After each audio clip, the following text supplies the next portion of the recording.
Bismillahirrahmanirrahim. Assalamualaikum warahmatullahi wabarakatuh. Selamat pagi, selamat berjumpa kembali pada mata kuliah metodologi penelitian kuantitatif. Baik, pada pertemuan kali ini saya ingin membahas mengenai hipotesis penelitian. Pengertian dari hipotesis di dalam sebuah penelitian itu asal kata dari hipo yang artinya di bawah dan tesa yang artinya kebenaran. Jadi di bawah kebenaran. Nah, hipotesis merupakan suatu dugaan yang perlu diketahui kebenarannya, yang berarti dugaan itu mungkin benar atau mungkin juga salah. Baik, selanjutnya uji hipotesis adalah metode pengambilan keputusan yang didasarkan dari analisa data, baik dari eksperimen yang terkontrol maupun yang tidak terkontrol. Nah, hasil penelitian dikatakan signifikan secara statistik jika kejadian tersebut hampir tidak mungkin disebabkan oleh faktor yang kebetulan, sesuai dengan batas probabilitas yang sudah ditentukan sebelumnya. Nah, uji hipotesis kadang disebut juga dengan istilah konfirmasi analisis data. Keputusan dari sebuah uji hipotesis ini hampir selalu dibuat berdasarkan pengujian hipotesis nol. Apa fungsi dari hipotesis? Nah, beberapa fungsi dari hipotesis. Yang pertama adalah menjelaskan masalah penelitian. Yang kedua, menjelaskan variabel-variabel yang akan diuji. Yang ketiga, pedoman untuk memilih metode analisis data. Dan yang keempat adalah dasar untuk membuat sebuah kesimpulan di dalam penelitian. Contoh pembuatan hipotesis adalah ada pengaruh positif yang signifikan dari pembelajaran berbasis problem-based learning terhadap hasil belajar siswa. Nah, ini adalah salah satu contoh hipotesis alternatif. Nah, hipotesis dapat menunjukkan masalah penelitian, variabel penelitian, metode analisis data, dan kesimpulan. Salah satu contoh yang terdapat di atas tersebut ini bisa melihat masalah penelitiannya apa, yaitu masalahnya apakah ada pengaruh antara pembelajaran berbasis problem-based learning dengan hasil belajar siswa. Variabelnya apa? Dapat tampak di sini adalah pembelajaran berbasis problem-based learning dan juga variabel dependennya adalah hasil belajar siswa. Kemudian metode analisis datanya, jika ada pengaruh positif dan seterusnya, maka kita bisa memprediksi bahwa analisis data tersebut menggunakan regresi. Nah, selanjutnya adalah kesimpulan. Kesimpulannya adalah bahwa jika ada pengaruh yang positif, maka dikatakan di sini atau pengaruh positif yang signifikan antara pembelajaran berbasis PBL dengan hasil belajar, dikatakan bahwa ada pengaruh itu HA diterima atau H0 ditolak. Nah, itu beberapa hal terkait dengan contoh hipotesis yang pertama. Dasar dalam merumuskan hipotesis berdasarkan pada teori tentunya. Yang kedua berdasarkan penelitian-penelitian terdahulu. Sehingga di dalam sebuah laporan penelitian perlu dicantumkan penelitian-penelitian yang sudah dilakukan sebelumnya. Nah, ini supaya kita di dalam merumuskan hipotesis itu tidak salah. Lalu yang ketiga berdasarkan penelitian pendahuluan ya. Kemudian berdasarkan akal sehat peneliti. Baik, jadi konsep perumusan hipotesis adalah sumber masalah kehidupan sehari-hari secara teoritis ya. Lalu teori penelitian terdahulu, penelitian pendahuluan, ya tadi akal sehat dan beberapa yang menunjang terhadap hal tersebut, nanti baru kita bisa merumuskan sebuah hipotesis. Nah, lalu setelah itu instrumen penelitian, variabel data, ya variabel dan data, lalu pengujian hipotesis. Lalu setelah diuji hipotesis, kita baru bisa mengambilkan kesimpulan dan implikasinya. Oke, selanjutnya adalah macam-macam hipotesis. Pertama adalah hipotesis deskriptif. Hipotesis deskriptif ini seperti pelayanan rumah sakit sumber waras tidak memuaskan misalnya, atau kinerja keuangan bank BCA baik. Kemudian semangat kerja karyawan PT Dikjaya Mandiri tinggi. Itu adalah hipotesis deskriptif. Kemudian hipotesis komparatif adalah rumah sakit sumber waras lebih memuaskan dibanding pelayanan rumah sakit sehat keluarga. Jadi ada sebuah komparasi atau sebuah perbandingan. Lalu kinerja keuangan Bank CBA lebih baik dibandingkan dengan kinerja Bank Poli misalnya. Nah, lalu semangat kerja karyawan PT Dijaya Mandiri lebih tinggi dibandingkan dengan semangat kerja PT Sukses Jaya. Nah, itu jadi ada sebuah perbandingan atau komparasi. Lalu berikutnya adalah hipotesis asosiatif, yaitu kepuasan pasien berpengaruh signifikan terhadap loyalitas pasien. Lalu jumlah nasabah berpengaruh terhadap kinerja keuangan Bank CBA. Semangat kerja karyawan berpengaruh positif terhadap produktivitas karyawan. Nah, itu asosiatif ya. Baik, kita lanjutkan. Selanjutnya adalah hipotesis deskriptif ya, tadi yang sudah saya sampaikan contohnya. Hipotesis tentang nilai suatu variabel mandiri, tidak membuat perbandingan ataupun asosiatif. Contoh rumusan masalah penelitian adalah seberapa tinggi produktivitas buah mangga gedung gincu di daerah Indramayu. Nah, berapa daya segar buah gedung gincu pada kondisi ruangan. Rumusan hipotesisnya adalah produktivitas buah mangga gedong gincu di wilayah Indramayu 20 ton per hektar. Ya. Yang kedua, daya tahan buah segar gedong gincu Indramayu pada suhu ruangan adalah 20 hari. Nah, itu adalah rumusan hipotesis yang dibuat ya berdasarkan hipotesis deskriptif. Lalu kedua, contoh tadi adalah hipotesis komparatif ya. Nah, hipotesis ini merupakan pernyataan yang menunjukkan dugaan nilai satu variabel atau lebih pada sampel yang berbeda. Contohnya adalah rumusan hipotesis komparatif adalah sebagai berikut. Apakah ada perbedaan produktivitas buah mangga gedong gincu di Kabupaten Indramayu dengan di Kabupaten Majalengka? Ini komparatif. Apakah ada perbedaan kadar gula pada buah mangga gedong gincu dan buah mangga lali jiwo dari Kabupaten Indramayu? Nah, kemudian rumusan hipotesisnya seperti ini. Tidak terdapat perbedaan produktivitas buah mangga gedong gincu di Kabupaten Indramayu dan di Kabupaten Majalengka.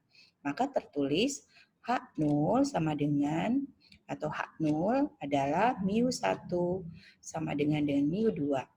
HA atau hipotesis alternatifnya adalah mu1 tidak sama dengan mu2. Nah, yang kedua, kadar gula buah mangga gedong gincu tidak berbeda dibandingkan dengan buah mangga lali jiwo. Berarti H0 adalah mu1 sama dengan mu2. Dan hipotesis alternatifnya adalah mu1 tidak sama dengan mu2. Yang ketiga adalah hipotesis asosiatif. Hipotesis ini merupakan pernyataan yang menunjukkan dugaan hubungan antara dua variabel atau lebih. Sebagai contoh, rumusan hipotesis asosiatif adalah apakah ada hubungan antara harga buah dengan volume penjualan buah pada jenis mangga gedong gincu. Nah, apakah ada pengaruh pemupukan tanaman buah mangga gedong gincu terhadap kadar gula buah gedong gincu? Nah, rumusan hipotesisnya akan seperti ini. Tidak ada hubungan antara harga buah mangga gedong gincu dengan volume penjualan buah mangga gedong gincu. Maka H0 sama dengan atau H0 adalah rho sama dengan 0. Hipotesisnya sama dengan 0. Hipotesis alternatif adalah rho tidak sama dengan 0. Nah, yang kedua, tidak ada pengaruh pemupukan tanaman terhadap kadar gula buah mangga gedong gincu. Berarti H0 adalah rho sama dengan 0. Dan hipotesis alternatif adalah rho tidak sama dengan 0. Baik, selanjutnya, dalam sebuah penelitian, hipotesis dapat dinyatakan dalam beberapa bentuk. Ya, pertama adalah hipotesis nol. Hipotesis nol merupakan hipotesis yang menyatakan hubungan atau pengaruh antar variabel sama dengan nol. Atau dengan kata lain, tidak terdapat perbedaan hubungan atau pengaruh antar variabel. Nah, sedangkan hipotesis alternatif adalah merupakan hipotesis yang menyatakan adanya perbedaan hubungan atau pengaruh antar variabel tidak sama dengan nol. Atau dengan kata lain, terdapat perbedaan hubungan atau pengaruh antar variabel atau merupakan kebalikan dari hipotesis alternatif.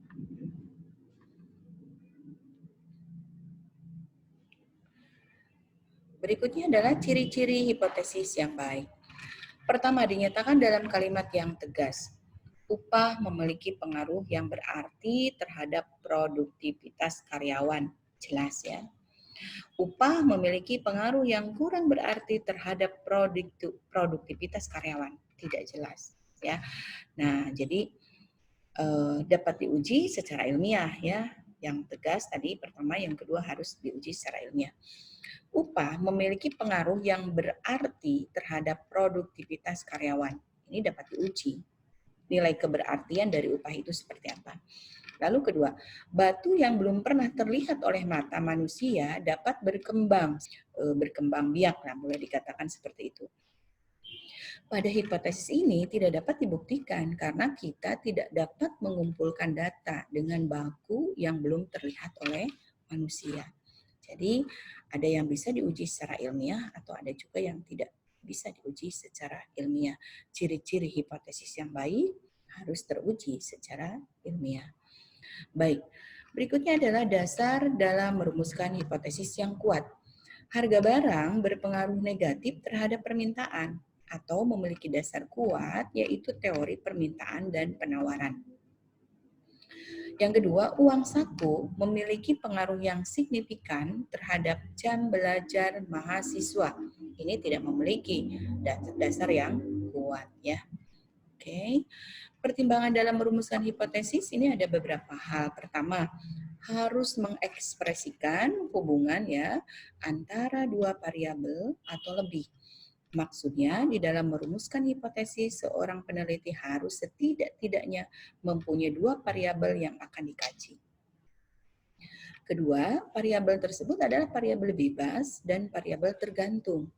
Nah, jika variabel lebih dari dua, maka biasanya satu variabel tergantung, dua variabel bebas.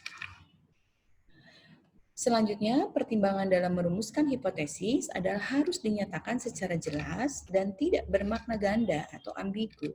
Artinya, rumusan hipotesis harus bersifat spesifik dan mengacu kepada satu makna, tidak boleh menimbulkan penafsiran lebih dari satu makna.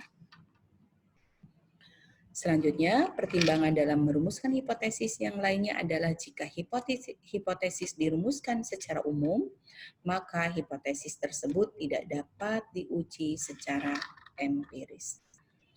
Oke. Berikut adalah lanjutan dari pertimbangan dalam merumuskan hipotesis, yaitu harus dapat diuji secara empiris. Maksudnya adalah memungkinkan untuk diungkapkan dalam bentuk operasional yang dapat dievaluasi berdasarkan data yang didapat secara empiris. Lalu sebaliknya, hubungan jangan mencerminkan unsur-unsur moral atau nilai-nilai atau sikap. Ya. Kemudian menurut bentuknya hipotesis dapat dibagi menjadi tiga. Yang pertama nih, hipotesis penelitian atau disebut dengan hipotesis kerja. Hipotesis penelitian merupakan anggapan dasar peneliti terhadap suatu masalah yang sedang dikaji. Nah, dalam hipotesis ini, peneliti menganggap benar hipotesisnya yang kemudian akan dibuktikan secara empiris melalui pengujian hipotesis dengan mempergunakan data yang diperoleh selama melakukan penelitian. Misalnya ya, ada hubungan antara krisis ekonomi dengan jumlah orang gangguan mental di masa pandemi COVID-19. Ada korelasi antara wabah COVID-19 dengan perubahan pola hidup sehat. Gitu ya. Contohnya, nah menurut bentuk hipotesisnya juga, yang kedua adalah hipotesis operasional. Hipotesis operasional merupakan hipotesis yang bersifat objektif. Nah, merumuskan hipotesis tidak semata-mata berdasarkan anggapan dasarnya, tetapi juga berdasarkan objektivitasnya. Bahwa hipotesis penelitian yang dibuat belum tentu benar setelah diuji dengan menggunakan data yang ada. H0 digunakan untuk memberikan keseimbangan pada hipotesis penelitian. Karena peneliti meyakini dalam pengujian nanti benar atau salahnya hipotesis penelitian bergantung kepada bukti-bukti yang diperoleh selama penelitian itu dilakukan. Contoh H0, tidak ada hubungan antara krisis ekonomi dengan jumlah orang stres. Nah, itu adalah menurut bentuknya ya hipotesis yang kedua. Kemudian menurut bentuknya, hipotesis yang ketiga adalah hipotesis statistik. Hipotesis statistik merupakan jenis hipotesis yang dirumuskan dalam bentuk notasi statistik.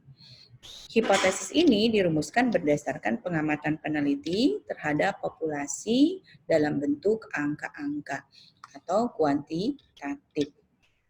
Misalnya seperti tertera di slide, ya H0, R sama dengan 0, dan H0, P sama dengan 0. Cara merumuskan hipotesis. Cara merumuskan hipotesis adalah rumusan hipotesis penelitian, hipotesis operasional, dan hipotesis statistik. Uji hipotesis yang sudah dirumuskan kemudian harus diuji. Pengujian akan membuktikan H0 atau H1 yang akan diterima. Jika H1 diterima, maka H0 ditolak. Artinya ada hubungan antara cara-cara memberikan instruksi terhadap bawahan dengan tinggi rendahnya pemasukan perusahaan. Ya, dua jenis kesalahan yang dapat dilakukan oleh peneliti yaitu pertama menolak hipotesis yang seharusnya diterima. Kesalahan ini disebut sebagai kesalahan alfa. Lalu yang kedua adalah menerima hipotesis yang seharusnya ditolak. Kesalahan ini disebut sebagai kesalahan beta.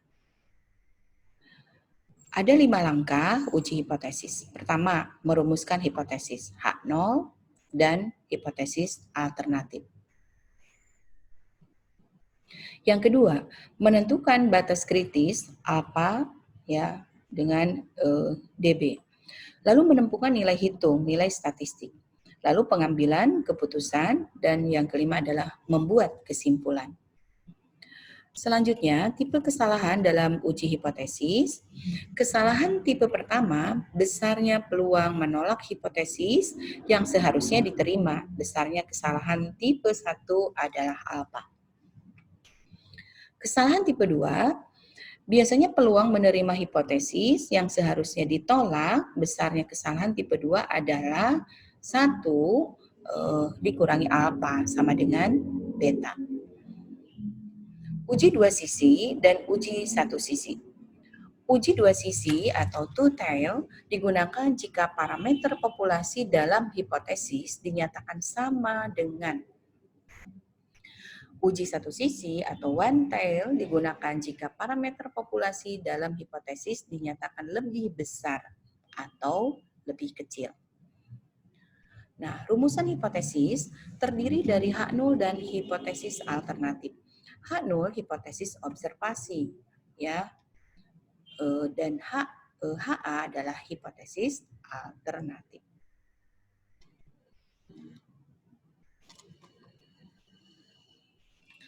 Rumusan hipotesis pada H0 dan HA dibuat menggunakan simbol matematik sesuai dengan hipotesis. Beberapa kemungkinan rumusan hipotesis menggunakan tanda matematik sebagai berikut. H0 sama dengan atau lebih kecil sama dengan, lebih besar sama dengan.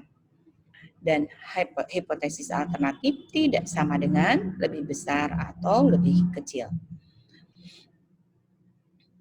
Nah, menentukan batas kritis, perhatikan tingkat signifikan sudut alfa yang digunakan. Biasanya 1%, 5%, dan 10%.